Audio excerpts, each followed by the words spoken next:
What's going on, Legionnaires, and welcome back to Comic Breakdown. If you guys are new to the channel, do me a favor and hit that sub button, hit that notification bell, and make sure you're not missing any of the awesome content we have coming out. And for the last video for today, we're going to be jumping into Static Season 1, Issue Number 1.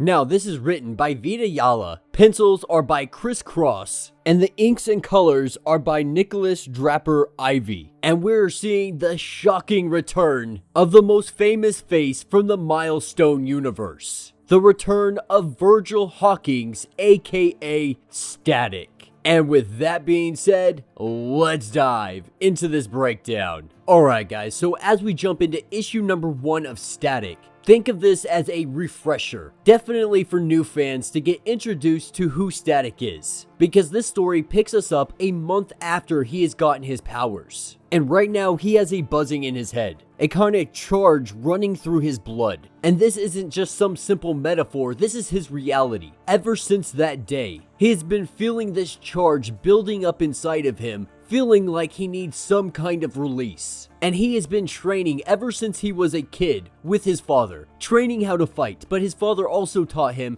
to never use this ability in anger. But back at school, he wasn't able to control himself, and he ended up using his powers and punching a bully by the name of Francis Stone. Now, the guy's a bully, he's not a nice individual, but at the end of the day, Virgil feels like that's just not him. He's not the individual to lose control, to strike out in anger. But life is also a lot different for him now, because just a month ago, he was a regular kid with regular problems, worried about math class, and a variety of other things like girls and so on and so forth. But a week ago, everything blew up on him. He ended up punching this bully, people have died, things have changed. His whole life has been flipped upside down, and now he is slowly trying to figure out how to deal with all of this. And so this puts him into a kind of depression. It puts him in a really bad place, and as he goes to leave to head off for school, his sister goes to make him some breakfast, make him some lunch that he could take with him, and we can see in his attitude, the way he talks to her, that he's just lost right now. He doesn't know who he is, he doesn't know so much, because ever since the Big Bang, which is what they call it, that's what they've been calling it inside of Dakota City. They call it that because there is a before and there is an after, just like the Big Bang. Now, as it stands, there are rumors that the gas used by the company Alva is responsible because it was an untested gas,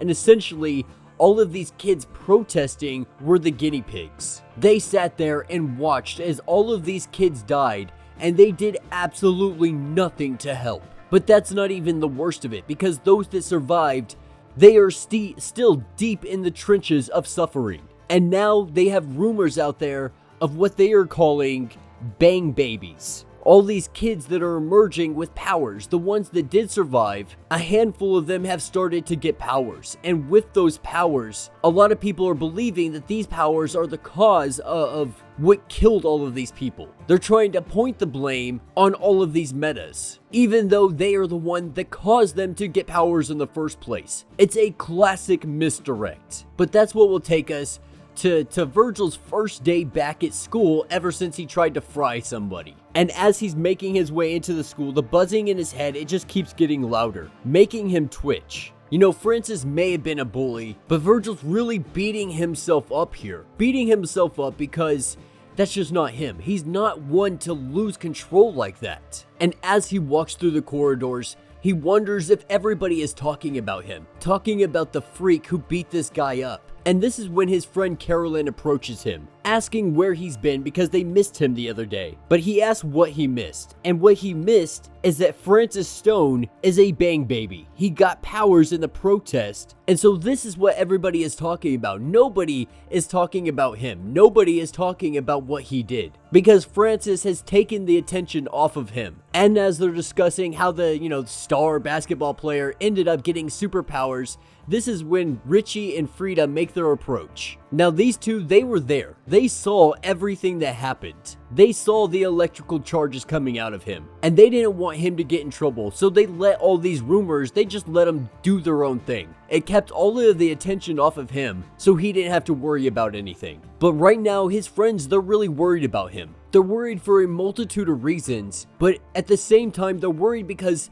he doesn't know his powers. They don't know how dangerous they are. He doesn't even know what he is capable of at this point. But he says his goodbyes to his friends, and as he starts to walk away, he thinks to himself that they just don't understand. Yeah, they may have been there at the protest, but they weren't in the gas. They didn't have to feel like they were dying from the inside out. Now this is when we're shown a moment before the bang, where Virgil and the rest of his family, they're sitting here enjoying dinner. They're having a great time. They're having great conversation. They're really bonding. You can really see the great family dynamic that is here. You know, life is normal. Some could even say that life in this moment was perfect. But now, after the Big Bang, things are much different now. Because right now, everyone is so stressed out. Treating him like he's going to break, like he's weak, like they just don't have any idea. But the truth is, he really doesn't know how to control this yet. But he can feel the electricity crackling underneath his skin, feeling like it is just bound to explode.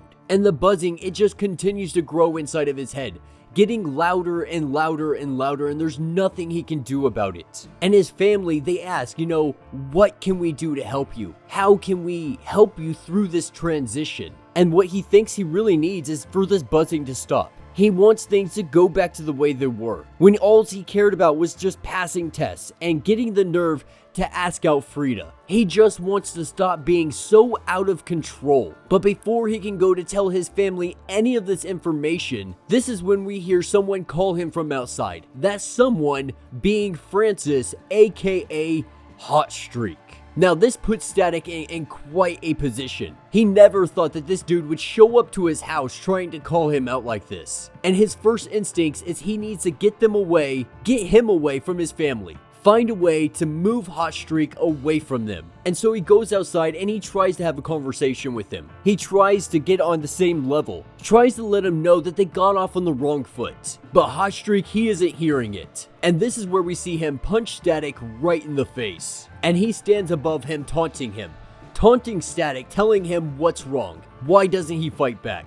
Now Static, all he can think about is how when he was beating the crap out of this guy, he was begging for him to stop. Now it looks like he's going to have to teach him this lesson yet again. And this is where we see the fight go underway. Static throwing his punch but missing it. And lucky for Static, he has years of training with his father to be able to know how to counter punches, to be able to throw good kicks. And in the midst of this fight, this is where he uses a little bit of that brain power he's got. That genius brain that he has. He knows that the electricity inside the containment field is powerful. It ionizes the oxygen and smothers the fire. The field is to keep in the ozone gas it created until it can be disposed of properly. And having electrical based powers, he's going to use this to his advantage. And we see both Static and Hot Streak, they're powering up. And it becomes so powerful and so blinding. And we see these two giant powers clash together. And as the dust clears,